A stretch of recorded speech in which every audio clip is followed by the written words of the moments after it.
The first things you need to do in the game is unlock all the vocations and get access to not only unlocking every vocation, but being able to get access to the augments that each vocation has. So this game, you have to play with everybody to maximize your character and maximize the builds. So today I'm going to show you guys how to acquire everything like the fighter, the archer, the mage, the thief, regardless of who you start off with, so you could go ahead, get access to these augments and get access to these skills, and also level up other vocations, or maybe just change the vocation you have. So in order for you guys to be able to get unlock the vocations, you're going to need to get some points called DCP points. Now, DCP points are pretty much discipline points, and these points are going to be able to be obtained by killing enemies, by collecting stuff.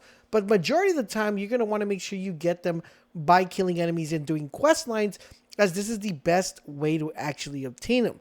Now, DC points are extremely important in the game due to the fact that not only will they be able to unlock the skills, the normal skills, but they will also let you unlock the hyper skills. So you will be able to get the regular vocations, but you will also be able to access the hyper skills with this type of currency called DCP. Now that you have that understanding, you're wondering, okay, well, I have the DC points. Now, how do I go ahead and actually unlock them? Where do I need to go?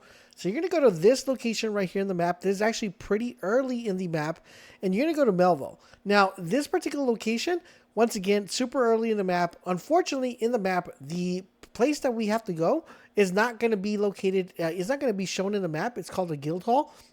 So you're going to have to just follow this video and see where the guild hall is, because it's not going to be indicated in the map. Okay, so it's extremely important that you watch where I'm going so you guys know exactly where this location is currently at. So what you want to do is you're going to walk down this pathway and just follow me where I'm going, and you'll be able to get access to it. Now, remember, this is really early in the game, so you're going to want to do this as quickly as you possibly can to be able to get access to these vocations. So as you see right here, that is the emblem of the guild hall. And the good thing about here is that you'll be able to get access to not only this, but other stuff like weapons and armor. So what you're going to want to do is you're going to want to go ahead and enter. I'm going to mark it right here in the map. And each town will have one of these. So it's not, you don't have to come to this one all the single time. You could actually go to any town that you find as you progress throughout the game and get access to this particular hall. So regardless of where you're at, you're going to be able to do it. So I just personally suggest you do this early, so you can start working on your vocations as quickly as you possibly can. Then you're going to have to talk to this guy, and this guy's going to give you several options, right? You're going to have the option to organize your storage, vocation guild, talk. We're going to go to vocation guild, and you're going to click where it says change vocation if you want to change the vocation. You can also click acquire points, which is going to allow you to acquire stuff. So here, if you want change vocation, we're able to change the current one that we have. We're running the fighter, but if I wanted to go to archer, I can. If I wanted to go mage, you can. And the way you change this is by having these DC points. Now, once you change the DC points, the great thing about the system and the way it's done is that your character will not need to be leveled up again. You can literally just, go to your character and change it. The other great thing about the game is that if you already have weapons for that specific character, you get to keep those weapons, which is awesome. Because let's say you're running around and you find a bow, or you're running around and you find some daggers, and you decide to switch over to the thief, your thief will automatically have the equipment ready, available for you guys to go ahead and just use it after you change vocations, which I think is such an awesome thing.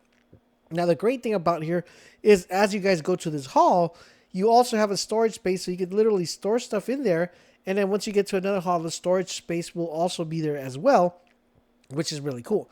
So in this case, I've been leveling up my fighter with a few weapons. And one of the things here is that I also have been upgrading my augments, because as you guys progress throughout the game, you will get access to augments that are going to be specifically tied for that specific character. So, the archer has augments, the fighter has augments, the mage has augments, and basically throughout the game, you want to be leveling up your characters so you can get access to these augments, because these augments are able to be used on other characters, which actually makes it really good. So all of this stuff that you're doing here is you're doing here within this hall. Now, like I said earlier, you're also able to get access to the hybrid locations like the Mystic Spearhand or whatever other character or hybrid vocation you want to get access to.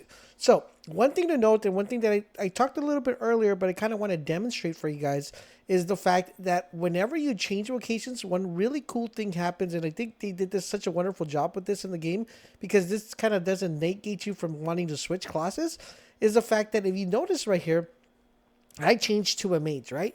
But one thing that you're going to want to make sure you keep in mind, you check here, is that my mage kept the level that I changed to. So my fighter was level 13. I changed to my mage, and now my mage is level 13. Let me show you guys exactly how it works again. So you go to change vocations, you change vocations, and this time I'm going to go from mage to thief, and you're going to see how the great thing about here is that it actually keeps the level. Now I'm going to explain a little bit about the ranks a little bit further in the video so you understand what that is. But also the great thing is if you have weapons that if you've accumulated throughout the journey, you'll be able to transfer those over. So as you see here, my thief is now level 13. My archer is level 13, just like my mage. Now, let's go back here and show you guys exactly what I'm talking about. The great thing is that the progression will stay the same. Okay, so everything that your character did, your previous character that you changed to, the character that you're changing to, will also keep that progression too, which is awesome. I love the fact that they did that.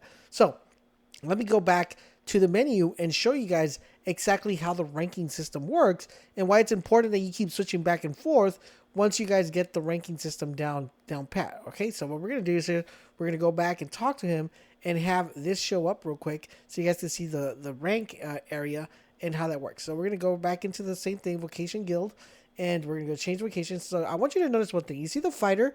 It has the red things underneath it where it says rank 5. So this goes all the way to rank 9. And every time you rank up, you're going to be unlocking stuff.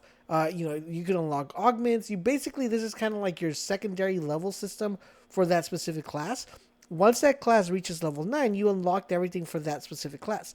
So when you change that, when you hit level 9, you can move on to another class and then on to another class. The great thing is that the augments get added and unlocked, and these augments are able to be used on other different characters that are not your specific ones. So basically, you could put mage augments on a fighter, you could put archer augments on a mage, or you could put fighter augments on a mage to make it more tanky.